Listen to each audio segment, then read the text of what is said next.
Waduh, muncul.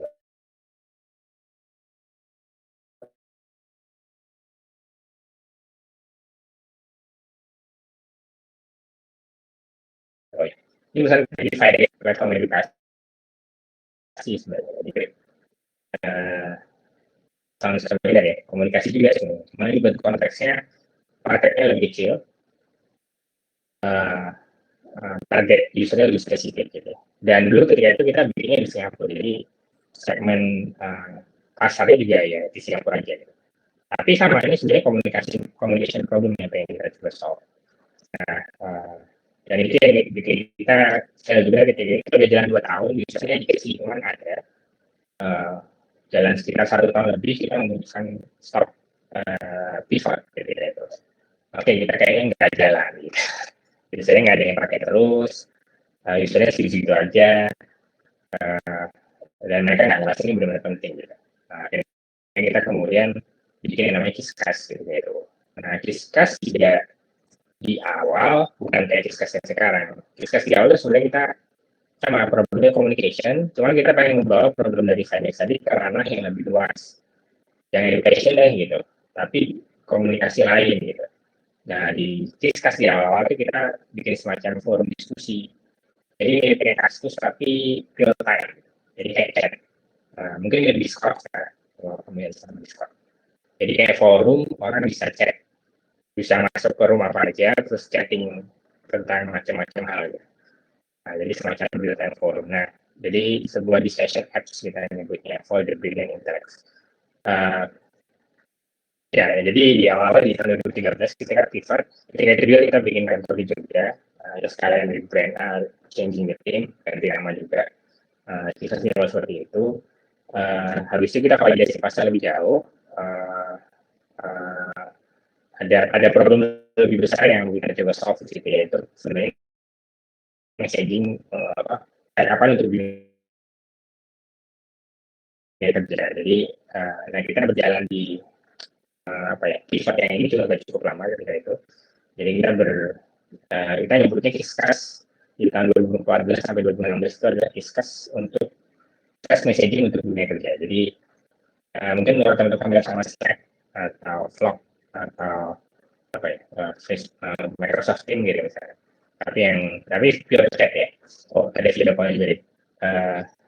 Nah itu Kiskas messaging buat kerja. Jadi kita company yang butuh chatting nggak perlu pakai WhatsApp, kayak Discuss saja gitu, karena lebih secure, lebih cocok buat kerja, multi-threaded, hal-hal kayak gitu value yang kita keluarkan untuk kebutuhan ini. Dan kita tumbuh ketika itu.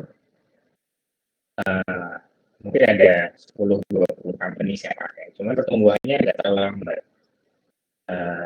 Ada sebenarnya secara produk jelas valid, secara produk ada, cuma marketnya kayaknya pengusaha belum ready. Dan kita juga eksekusinya mungkin belum terlalu bagus untuk pengatasi market. Ini Kiskas ketika itu. Jadi Kiskas messaging untuk kerja. Jadi ya udah bisa bikin room, terus di room ada topik, di sebelah kanan ada topik, terus dia chatting. Dan ini juga bisa video call. Kalau ini mirip kalau pakai tim messaging lain kira-kira kayak gitu. Cuman pertumbuhannya lambat. Jadi seperti tadi yang kita bilang ya, pivot ketika kita udah ngejalanin kayak gini selama lama gitu ya. Tapi growth-nya nggak susah kreasi. Karena kalau memang kita mencari produk market fit, tadi kembali ke konteksnya produk market fit, harusnya market itu nyariin. Kalau memang dia butuh produk ini, harusnya market itu nyariin. Dan kita harusnya tidak kesulitan untuk membawanya ke market. Tapi kenyataannya kita selama mungkin sekitar 2-3 tahun kita menjalani messaging buat kerja, kita cuma dapat mungkin 50 kali dan hanya beberapa yang kemudian benar-benar pakai itu secara intens setiap harinya. Nah itu yang menjadi kita pelajaran, kita kayak butuh pivot gitu. Karena sepertinya ada sesuatu yang bikin kita nggak bisa penetrate market ini dengan baik. Nah, di tahun 2016 akhir atau 2017 kemudian kita pivot seperti Discuss yang sekarang, sebuah conversation platform. Jadi ketika itu kita belajar, jadi kita belajar dari banyak customer kita yang udah ada, terus dari customer kita yang baru juga, bahwa yang mereka butuhin sebenarnya bukan messaging buat kerja, mereka butuhin adalah sebuah bagaimana mereka bisa ngobrol sama customer mereka, bukan untuk internal tapi untuk dengan customer. Karena dengan customer itu benar-benar nggak revenue gitu. Jadi benar-benar nambah revenue mereka, bukan cuma sekedar productivity. Nah ini yang kemudian kita pivot ke arah sana. Jadi ketika itu peran pertama kita namanya Bright Story, yang sekarang diakuisisi sama Tokopedia, masih ada sih Bright Story.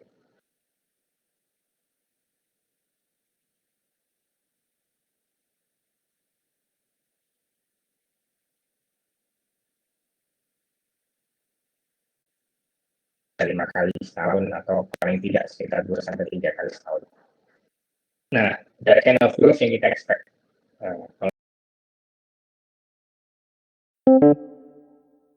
Bakal ngejar-ngejar kita untuk mendeliver produknya. Jadi ada momen di mana kita nggak mikir dorong-dorong produk ini ke market, tapi market yang nyari produknya. Itu yang kita sebut sebenarnya tadi momen product market fit. Nah, ketika case ini memang udah kita fokusnya tidak ke scale. Gimana kita bisa mengeksekusi produk solusinya dengan lebih baik, dengan lebih tepat, terus kita expand produk lainnya. Jadi dari situ kita kemudian expand produk yang kita sekarang ada 5. Dari CSIK, di channel, video call, dan sebagainya, sebagai bagian dari angle yang sama. Membantu bisnis komunikasi sama customer-nya supaya dia dapat customer experience yang lebih baik. Ya belajar dari sana ada beberapa poin yang saya pengen share ya sebagai tips kali teman-teman. Ada 3 sih. Jadi yang saya penting ketika kita melakukan pivot, yang pertama itu memang talk to users. Terus yang kedua tuh ya harus di launch. Hasil pivotnya harus di launch, harus dikeluarin juga. Dan kita harus memvalidasi terus. Benar nggak sih yang kita pivotnya memang bagus gitu. Yang ketiga, goal kita tetap product market fit. Jadi kita harus mengukur bagaimana pencapaian kita terhadap product market fit. Nah, mari kita coba bahas sedikit ya, satu persatu, apa yang saya maksud dengan 3 hal itu. Yang pertama itu talk users. Ya, talk users, apalagi kalau dalam konteks pivot ya. Biasanya kalau pivot kan, teman-teman mungkin udah ngobrol dengan banyak users. Nah, dari situlah teman-teman bisa belajar ternyata. Problem apa, cocok nggak sih apa yang sedang kita kerjain sekarang, ini kita sekarang dengan apa yang user butuh. Nah, dari situ kita belajar. Jadi, saya cuma satu tips di sini, ada satu buku bagus banget, bisa dicoba dibaca. Judulnya Demon Test. Demon Test adalah sebuah simple rules untuk menanyakan pertanyaan yang bagus. Gitu. Yang bahkan ibu kita sendiri nggak perlu bohong. Ketika kita menceritakan ide kita. Ya, jadi bisa dibaca. Demon Test itu. Cuman, yang terpenting dari Demon Test adalah sebenarnya bukan tanggung jawabnya user ngasih tahu problem mereka apa. Nah, itu bukan urusan user. Kita yang harus mencari tahu sebenarnya mereka problemnya apa. Apa yang problem kita tepat sama mereka apa enggak, itu kita yang harus mencari tahu, dan kita mencari tahunya dengan menanyakan pertanyaan yang bagus. Itu basic premise dari Demon Test. Jadi Demon Test ini ngajarin nanti tips bikin pertanyaan yang bagus ketika kita misalnya interview sama user, usability testing sama user, atau bahkan jualan terus bisa nanya-nanya tentang mereka dan seterusnya.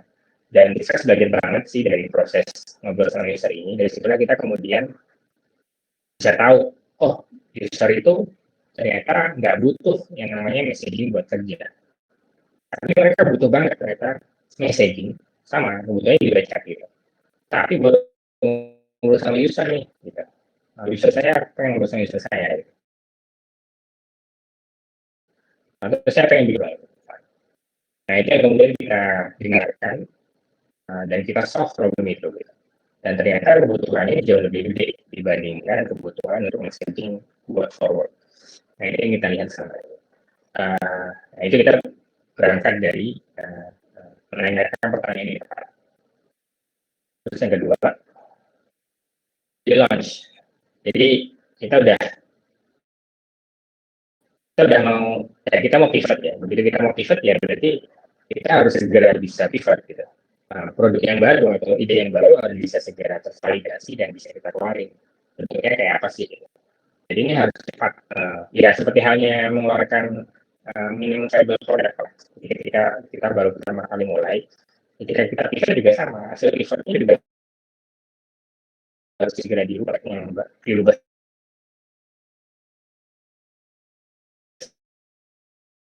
sedikit tahunan.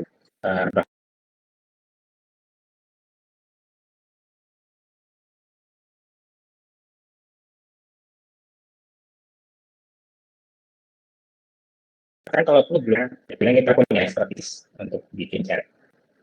Begitu udah kita menghalodoc kan kedua kita udah berani bilang bahwa kita punya engine untuk chatting dengan customer kalian. Nah, hal-hal kayak gitu yang bisa kita keluarkan dan kita benar-benar dengan cepat pindahin engine yang lama untuk engine bekerja. Kita keluarin datanya, kita jadikan engine buat percakapannya hal yang sekarang. Nah, kira-kira seperti itu sih. Jadi kita butuh benar-benar launch cepatnya dalam hitungan minggu paling lama. Gitu. Jangan lama. Ya ada banyak tips sih. Intinya sih kita butuh iterasi di sana. Kita juga butuh iterasi dengan dia user dan terus dikembangkan produknya seperti itu. Dan ada banyak mekanisme sih kalau soal melakukan iterasi ya. Ada design thinking, ada design sprint, dan sebagainya. Mungkin udah sering dengar kita dan bisa baca lebih lanjut. Design sprint menurut saya cukup menarik karena kita bisa nge-validasi ide kita dalam 5 hari ya. Berdasarkan bukunya, bisa dibaca bukunya. Nanti saya kasih referensi bukunya juga. Tapi poinnya adalah kita perlu launch sesuatu. Kita perlu nunjukin apa sih yang kita lihat sebagai bentuk yang lebih baik dari ide kita ini. Terus yang ketiga adalah mengukur. Sebenarnya kita udah mendata produk market fit belum? Dan gimana caranya kita bisa mengukur itu? Jadi kalau soal pada market fit sebenarnya simple, ada dua.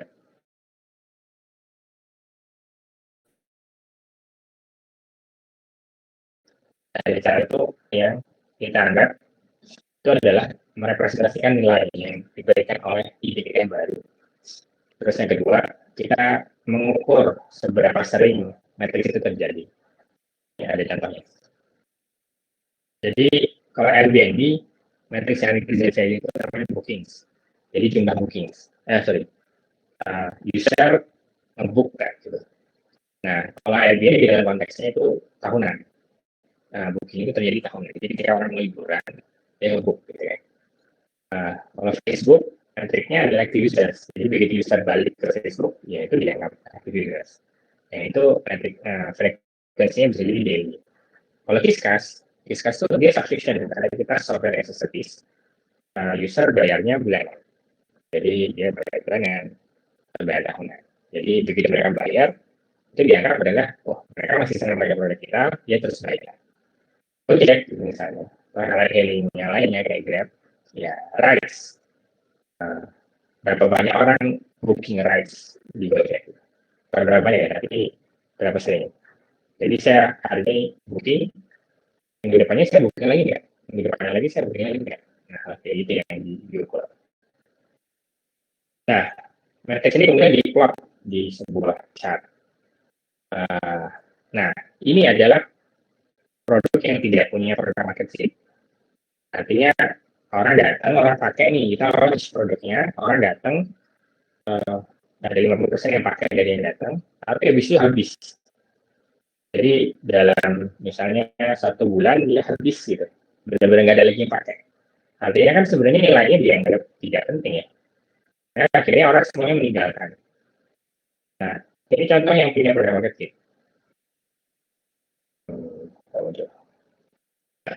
Yang hijau. Jadi dia pakai, tapi habis itu stay gitu. Jadi retensinya bagus. Nah, ini yang teman-teman harus cari. Karena menurut saya ini cara paling sederhana untuk menentukan teman-teman yang punya produk market fit. Artinya ketika teman-teman launch, ada orang yang pakai produknya, dan orang ini gitu misalnya dengan nilai misalnya tadi active users gitu misalnya. Ya udah, jadi memang tiap hari datang terus gitu. Jumlahnya nggak perlu banyak, tapi kita tahu ketika ada 100 orang yang masuk, paling nggak 20 orang stay terus gitu. Jika ada nanti, berarti kita bisa masukin 10.000 orang, ya berarti paling nggak ada 2.000 orang yang stay terus. Karena 20% retention gitu. Hal kayak ini yang harus kita perhatikan dalam konteks produk market fit. Nah, itu sedikit tips aja dari saya mungkin terkait pivoting atau in general starting start secara umum, ya paling itu dulu sih mungkin ya. Ya yang lain lebih ke ya kadang bisa jadi user kita masih terlalu kecil ya. Nah, itu ya berarti kembali lagi ke top users buat tahu sebenarnya usernya pakai nggak sih. Dan ini harus jujur ya teman-teman. Maksudnya kembali lagi sebenarnya kita tahu sebenarnya ini benar dipakai nggak. Jadi we have to be truthful gitu ya. Jika kita menjalani sebuah startup, karena otherwise ya kita nggak pernah bisa sukses. Mungkin itu dulu. Kalau dari saya, kita bisa coba diskusi. Cuman kayaknya Mbak Tri. Iya, Mas. Ya, baik. Bagi teman-teman yang ingin menanyakan tentang pivoting atau masih bingung dengan hal-hal seperti itu, bisa langsung ditanyakan langsung sama Mas Delta ya. Nanti kita buka open diskusi. Kita diskusi bareng-bareng di sini mencari solusinya. Seperti itu, teman-teman.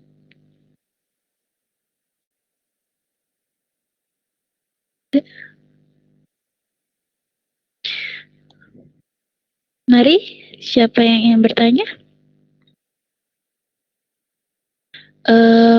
Baik nih, sebelum ada yang tanya, saya ingin tanya dulu nih sama Mas Delta. Untuk pivoting, itu kan kayak perubahan itu ya Mas, kayak apa ya, mengubah usaha supaya lebih apa ya, bervarian baru lagi. Di sini kan banyak usaha-usaha mikro, kecil itu eh, apa istilahnya sekarang terdampak lah karena COVID seperti itu. Bagaimana solusinya agar mereka tuh bisa apa ya, usaha mereka tuh bisa berjalan menggunakan pivoting ini. Bagaimana cara penerapannya? Mungkin seperti itu. Makasih Mbak. Ya, jadi kembali ya, tadi operasionalnya adalah pivot dibutuhin ketika kita tidak dalam posisi product market fit atau kita sedang mencari product market fit atau product market fitnya hilang karena suatu hal. Jadi kita dalam posisi sebenarnya toko kita mah tadinya baik-baik aja gitu yang punya usaha mikro ya. Jualan kue tadi selama ini baik-baik aja, orang datang ke toko kita dengan enak. Jumlah kopi ya, jumlah kue yang kita jual juga banyak gitu ya. Cuman apa ya, karena ada kondisi yang luar biasa, nah ini berubah, kondisi market berubah, dan itu menyebabkan kita kehilangan produk market kita. Artinya market tidak lagi mencari produk kita atau tidak bisa menjangkau produk kita, jadi tidak bisa menjangkau produk kita. Nah ini terjadi di pandemi kemarin sih, dan memang banyak banget kondisi kayak gitu.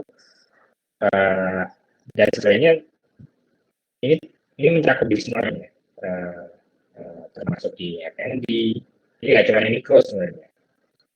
Bahkan perusahaan-perusahaan besar pada apa ya, pada harus berbenah gitu, gimana caranya supaya mereka apa ya, berubah gitu untuk bisa menggeser model bisnisnya mereka supaya bisa bertahan dalam kondisi apapun, dalam kondisi pandemi. Ya jadi kembali lagi kita di dalam konteks product market fit sebenarnya yang bisa dilakukan itu, jadi yang namanya market itu memang harus apa, sadis lah gitu market. Jadi kalau market nggak bisa ya nggak bisa gitu. Jadi memang kita harus mengikuti market sih Mbak Putri. Jadi gimana cara market kemudian sekarang menghandle produknya kita, atau apa yang jadi masalah dari produk kita. Dalam konteks F&B misalnya atau usaha mikro, bisa jadi yang terjadi adalah, padahal kalau makanan ya, biasanya makanan itu masih yang terjadi bisa jadi memang produknya tidak lagi urgent gitu. Karena mereka punya urgensi lain, sehingga jadi nggak mau beli produk kita gitu. Ini yang lumayan banyak itu kemarin kayaknya apa ya, yang jadi tidak relevan, dine in gitu misalnya. Jadi dine in turun gitu, karena aku nggak mau, aku butuh makanan tapi aku nggak butuh makan di tempat. Aku butuh makanan tapi nggak butuh makanan di restoran gitu misalnya. Nah, yang terjadi kemudian adalah uh, uh, ini harus di-pivot gitu. Jadi orang tetap butuh makan ternyata. Tapi mereka nggak mau beli produk saya, kenapa gitu? Ternyata karena dia restoran bentuknya. Bagian dari servisnya adalah dia menservis dalam bentuk restoran, yang itu tertutup misalnya, nggak cocok sama bisnis sekarang dan sebagainya. Yang bisa dilakukan tentunya ya tadi, bisa merubah bentuk restorannya supaya lebih protokol COVID friendly, misalnya, atau untuk beberapa case dia lebih ekstrim lagi Mbak Putri. Jadi dia merubah bisnis model makanannya supaya bukan lagi misalnya menawarkan makanan di di restoran, tapi dijadikan frozen food misalnya. Jadi berubah modelnya menjadi frozen food atau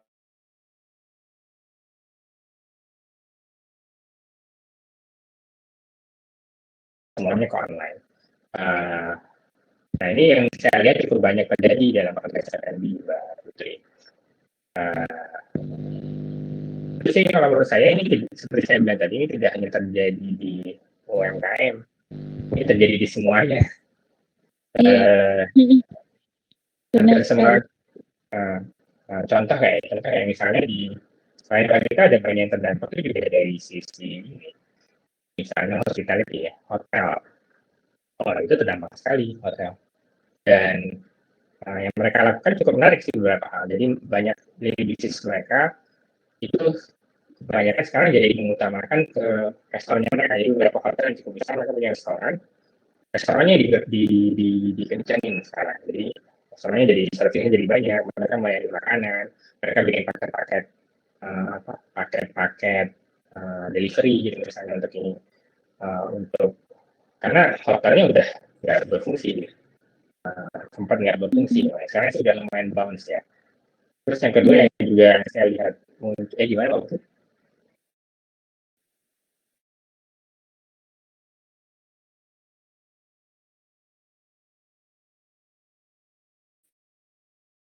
satu kali kita saya berubah itu terdampak orang jadi jadi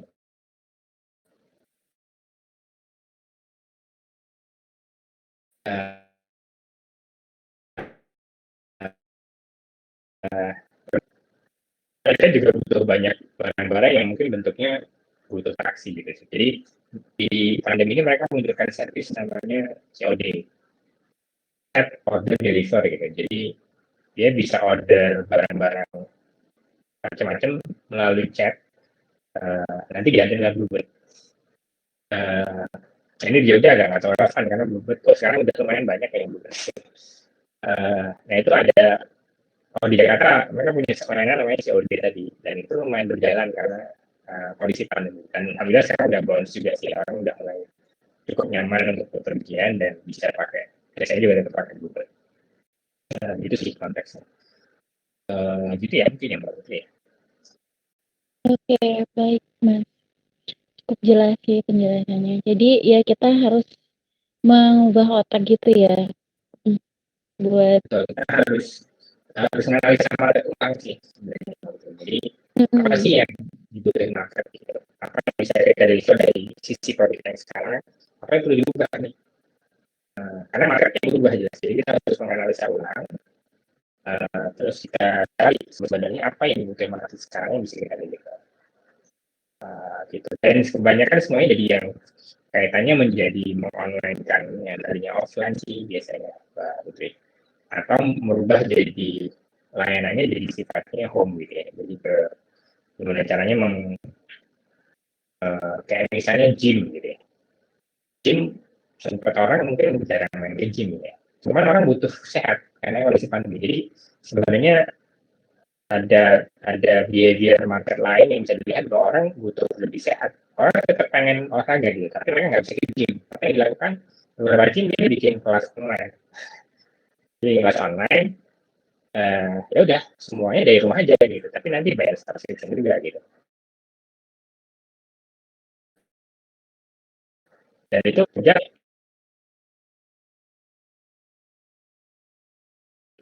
yang di mana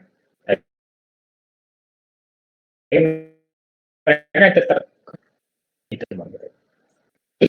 Iya, terima kasih Mas atas penjelasannya. Mungkin bagi teman-teman yang ada di room mau bertanya atau ada pertanyaan lain?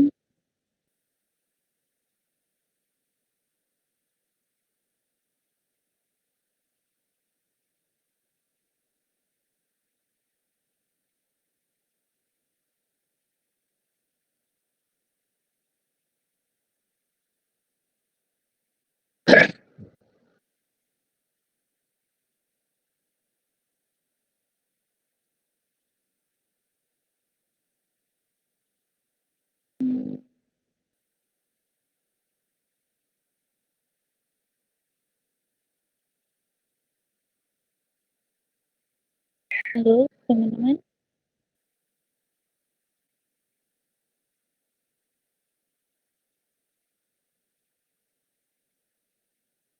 Kita masih menunggu pertanyaan dari teman-teman ya yang ingin menanyakan sesuatu boleh di kolom komentar atau kolom chat.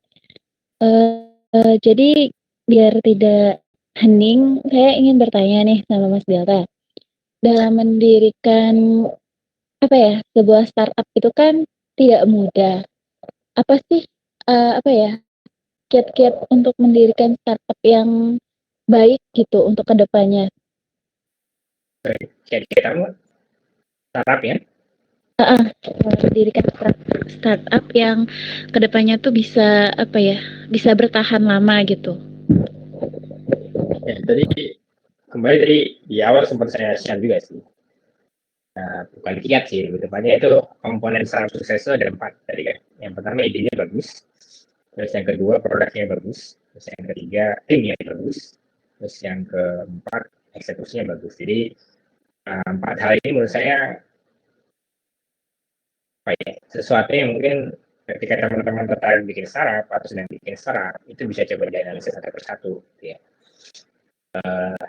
Idenya gimana gitu, ide itu nanti kaitannya sama market kita bagus nggak gitu ya, kita menghandle market yang penting nggak, mahal nggak, kita bisa handle nggak gitu, produknya real nggak gitu, terus produk gitu, kita tahu valid dan tapi produk kita bagus nggak menghandle itu, kita bisa nggak bikin produknya yang cepat atau reliable atau lebih bagus atau lebih murah gitu, diferensiasinya tepat gitu, jadi bikin produk yang memang bagus gitu.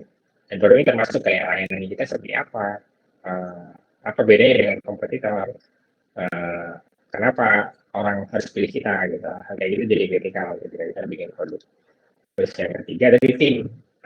Tim tim itu ya tim, jadi mulai dari memilih co-founders bisa jadi sangat penting dalam konteks dan berdasarkan statistik memang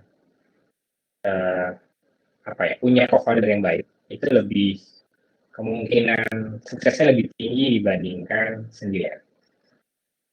Jadi cari co-founder ya teman-teman kalau memang jadi startup, dan saya termasuk yang beruntung punya co-founder yang strong dan bagus, dan kita bareng-bareng terus dari tahun 2013 ya, mendirikan Discuss sampai sekarang. Dan nggak cuma co-founder ya, sebenarnya tim, jadi kita udah mulai harus hiring, udah harus cari tim, uh, uh, apa ya, membentuk tim yang kuat sebagai sebuah startup itu sangat-sangat penting gitu, karena orang apa ya, mengembangkan banyak ketika dia harus bekerja di sebuah startup. Jadi pastikan kita bisa meyakinkan mereka bahwa ini worth it gitu untuk dikorbankan. Kita bisa mengachi sesuatu yang bagus ya. Jadi bikin tim seperti ini yang kita dan kita belajar banyak dari bikin tim ini. Kita tumbuh mulai dari cuma 2 orang timnya gitu, terus sampai sekarang terakhir ada 80 orang itu, challenging untuk membentuk tim yang baik, solid, happy dan performing ya sebagai tim. Terus nah ini dibungkus dengan 3 ini dibungkus dengan eksekusi yang baik. Eksekusi tadi soal misalnya menjaga momentum, gimana kita agak cepat, gimana kita ngatur matriksnya supaya jadi baik.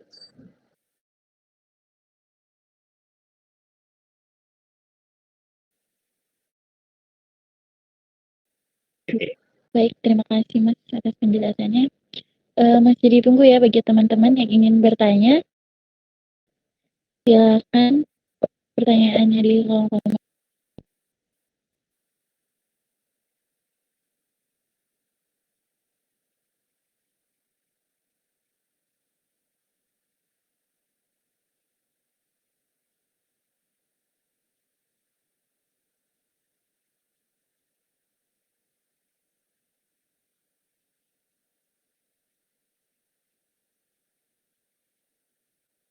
Ya, mungkin udah pada jelas sih. Iya, mungkin udah pada jelas ya semuanya.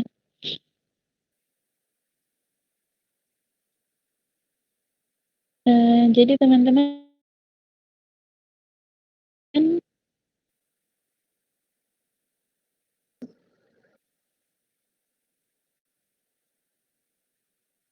kalau tidak ada pertanyaan mungkin kita sudahi atau gimana nih Mas diskusinya? Ya, boleh dicoba. Oke. Baik, terima kasih pada teman-teman semua yang sudah meluangkan waktunya pada malam hari ini. Dan terima kasih banyak kepada Mas Delta yang sudah meluangkan waktunya dan memberikan materi yang sangat luar biasa pada malam ini.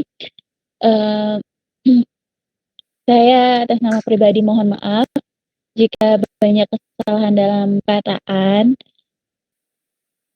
Mungkin sampai kesempatan lagi.